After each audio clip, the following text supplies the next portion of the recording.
Hello, everybody. Welcome to Distilled, Brewed, and Reviewed. My name is John.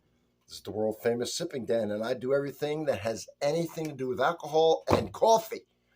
It's pretty amazing. I got a heck of a playlist where I have everything broken down, the categories and subcategories. Go in there, read those titles, get lost in there. That's what it's for. And guess what? Every video I do, I always pin the first comment because it always has a link to the playlist that pertains to what I'm reviewing. In this case, bourbon whiskey. I'm in the bourbon capital of the world here. Yeah, I'm in Kentucky. And guess what? I've worked in the bourbon industry for a long time now. And so, I do everything that has anything to do with alcohol because I grew up in the business. But, bourbon is really available to me. Let's just say that. All right. Jeptha Creed. Kentucky Straight Bourbon Whiskey. Bonded, which means it's 100 proof and 4 years old, and some other things that we won't necessarily worry about. This is made with Bloody Butcher corn. We'll get into that a little bit. Just looking to see aged, yeah, at least 4 years. Well, I didn't bother to look up the mash bill, of course. Why would I? But anyway, this farm, or this distillery, is on, I think, about 60, 70 acres. And then and I wrote down the name of the family here. Joyce, mother-daughter team, and Autumn Nethery. The husband, whose name I don't have written down, but I did look it up, is a farmer. He's a fifth-generation farmer. He owns about 1,000 acres in Shelby County.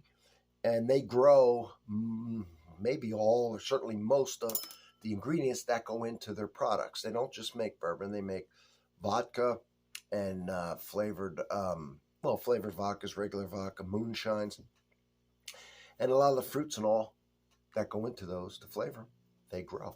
They also grow their corn, which is, most distillers use a yellow corn. They use a corn called Bloody Butcher. That's their signature thing. It's a cool place. It's right off 64, Interstate 64. There's a winery right next door to them that they don't own, Talon. So if you do one, you do the other. It's a nice place. They have bands, plays. It's a nice looking distillery.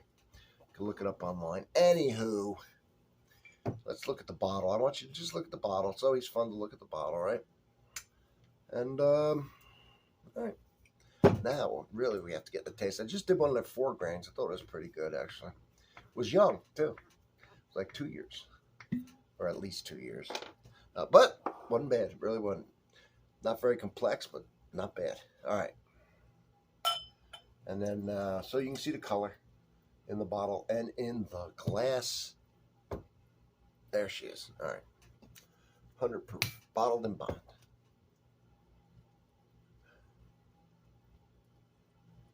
I may have something to say about this here in a second. I mean, that's just popped in my head. Of course, I have something to say about it. I'm reviewing it. A lot of cherry on this. Sweet cherry, hint of orange, citrus, fruity, sweet, oak, vanilla. And we'll leave it there. All pleasant smells, right? Oak, vanilla, sweetness, honey type smell, fruit, cherry, orange. I'm going to do an acclimation sip. Bear with me. Don't panic. I'll handle it.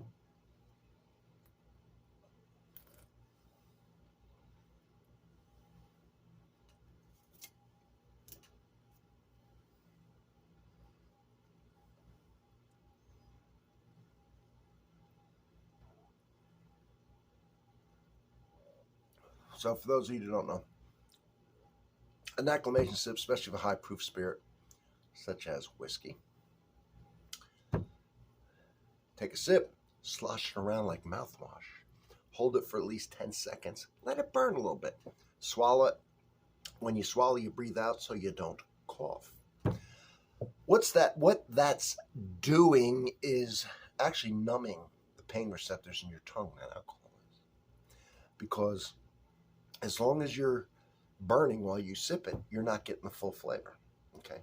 Now, if you sip it long enough, you'll get acclimated through sipping and sipping, but we don't have all day. So I rush it up by doing a 10, 15-second acclimation sip, because now my taste buds are wide open without the burn. Because as long as you have the burn, you're not getting the flavor. I'm telling you, it's a hack. It works. And you've heard it here, my friends. All right.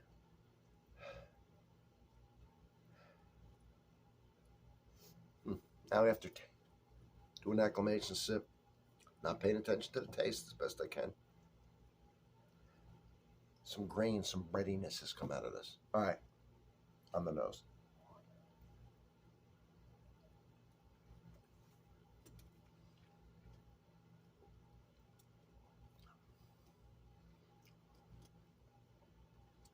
It's sweet.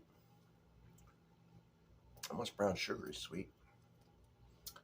It's chocolatey, which I like.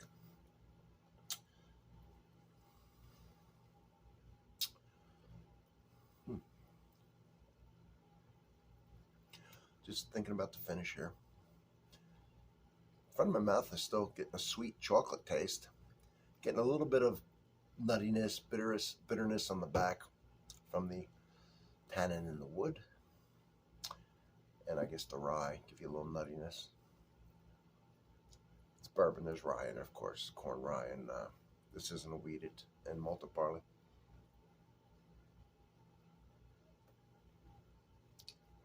Barley might be doing the nuttiness. Anyway, it's not real nutty, just a little bit on the aftertaste. Walnut. Oak now coming through pretty good. No burn. Let me say something about this whiskey. I'm going to be honest with you. So I wasn't a fan of it, okay? Never really enjoyed it too much. But I had this bottle. And when I did the 4 grain, I opened this a long time ago, maybe a year ago. And I'm going to tell you something. I didn't like it when I opened it. I didn't. And now I do, especially the 4 grain.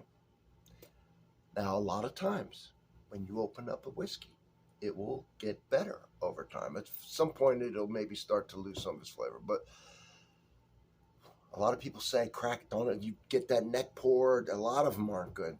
So it's hard when you crack it, and then to review it like that, it's going to change a little bit over time.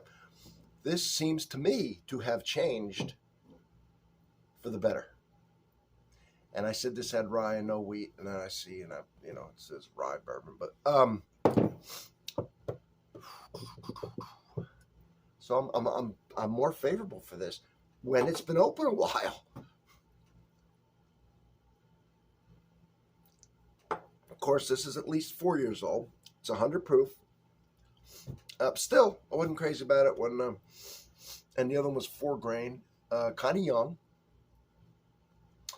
But the flavors are better than I thought. There's nothing really negative to the flavor. When I first tasted, it was a taste, and after I didn't like it. I didn't enjoy it, and there wasn't a lot of positive stuff. Now I've got to admit that and I was expecting it to be bad on top. So yeah, they've both gotten better over being open.